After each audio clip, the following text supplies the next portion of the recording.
Hello, Achim Yekarim. Hope you had an amazing Purim. Be'ezrat Hashem, tomorrow is Shabbat, Holy Shabbat.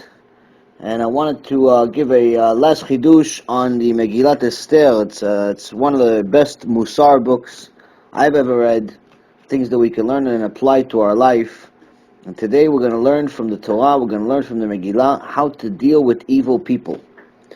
Because unfortunately in today's world, sometimes we encounter evil, wicked people. And then the Torah tells us how to deal with them. How do we know how to deal with them? Exactly how HaShem deals with them. We have to learn everything from HaShem. So now in Megillat Ester, after the story breaks, and at the second dinner, Esther exposes Haman being the wicked man that he is, saying that he's the one that's trying to kill me, he's the one that's trying to kill and destroy my people. Haman is left dumbfounded. He trembles in terror before the king and the queen, and for the first time in the entire Megillah, we find Haman without anything to say, without any way to defend himself. Because for the first time in his life, he has no way to defend himself. Had he been with Esther or the king Ahasuerus alone, he would be able to defend himself. But since both of them were in that dinner, there's no way he could defend himself. Because if he tells Esther, listen, I didn't know you were Jewish.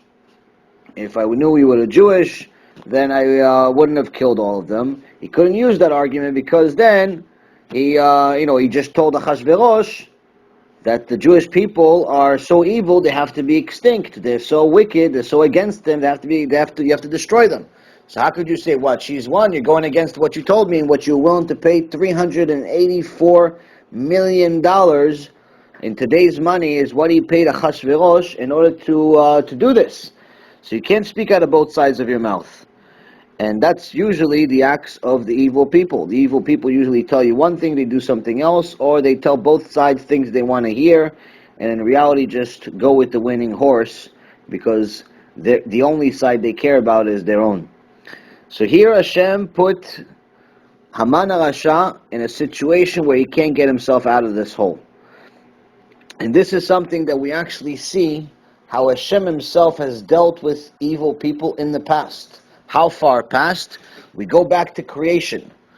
We go back to the creation, and we have Adam and Chava unfortunately make the first sin of mankind and eat from the tree of knowledge. After they eat from the tree of knowledge, Hashem comes to them and he says, what happened? What happened over here? How did you make the sin? So Adam says, the woman you gave to me, she gave me of the tree, and I ate. Meaning it's her fault. Go blame her. She's the woman you're the one that gave me this woman, and she's the one that made me sin. A little bit of a kfui tova, a little bit of ungratefulness here from Adam HaRishon. Chazal says that when before Rabbi Shimon Bar Yochai died, Adam HaRishon came to him in his dream, and he says, no one knows the real sin that I made except you. So please, when you come to Gan Eden, do not embarrass me and tell everyone my sin, because until now everyone thinks I sinned because of the tree of knowledge, but in reality they don't know the real sin and the real story of what happened. Maybe this is the sin, the ungratefulness. Gemara says Hashem hates ungratefulness. This could potentially be the sin, but this is just my personal take on it, not necessarily what Chazal says. Chazal says it's ungratefulness, but I don't know if this is necessarily the sin. But back to the story. Adam HaRishon blames it on the woman. So Hashem says to the woman, what is this that you have done? And the woman says, meaning Chava, the serpent, the snake, he deceived me, so I ate. It's not my fault. It's the snake's fault. He's the one that fooled me. He said, look, you're touching the tree and Hashem's not killing you. In reality, he fooled her. He twisted her words. Hashem, and this is actually part of her own fault. Because she added words to what Hashem said. Hashem said, do not eat from the tree. She said, don't touch and don't eat from the tree. So as soon as he heard that she made a mistake, the serpent knew that she made a mistake, he pushed her on the tree and she touched the tree. He says, see, you're alive. Hashem didn't kill you. So if you could touch it, then that means you could eat it. So he fooled her. So she's saying to Hashem, listen, he deceived me, so I ate. And then the interesting part. Verse 14, chapter 3 in Sefer Bereshit, and Hashem God said to the serpent, because you have done this, accursed are you beyond all the cattle and beyond all beasts of the field. Upon your belly shall you go, and dust shall you eat all the days of your life. And on and on and on with the curse of what he gives to the serpent. We learn from here, Vayomer Adonai Elohim el Nachash, ki asita zot, arur ata mikol habehema mikol chayat hasadeh. Arur, by the way, is the worst possible curse you can get in the entire Torah.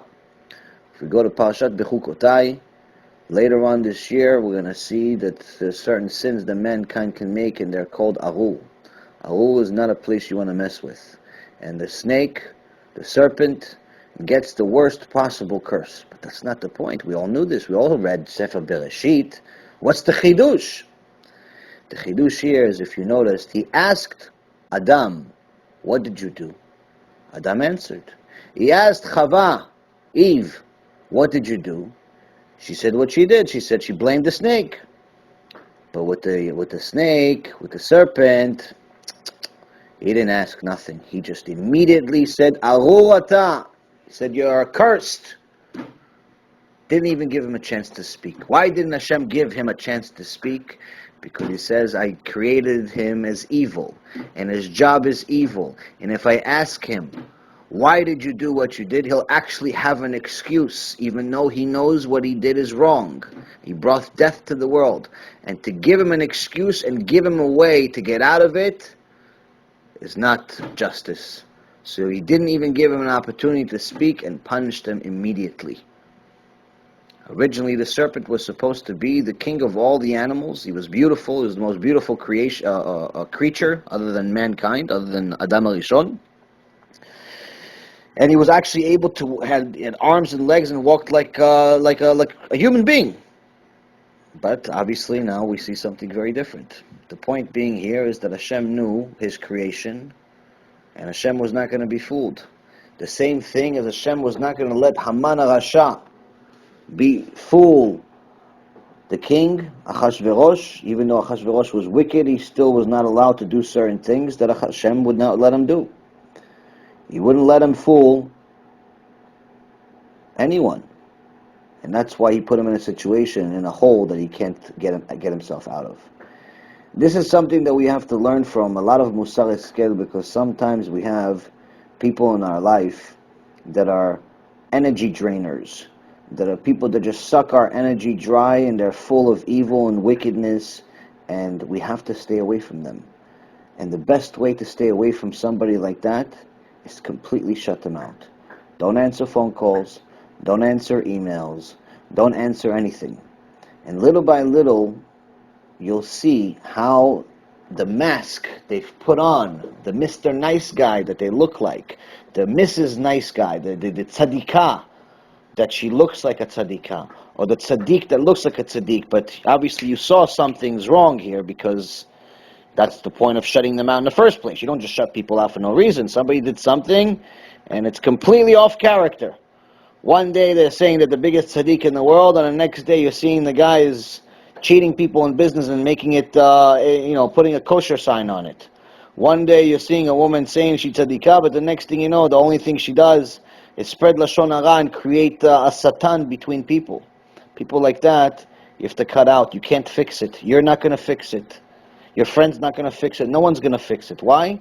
Because they have to fix themselves if they want to fix themselves. Because even Hashem was not willing to fix them. Even Hashem was not willing to fix Haman. Even Hashem was not willing to fix the serpent. So you're going to fix these evil people? No. You have to stay away from them.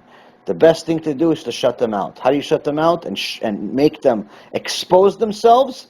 By completely disconnecting, and you're going to see they're going to send you more messages and more phone calls.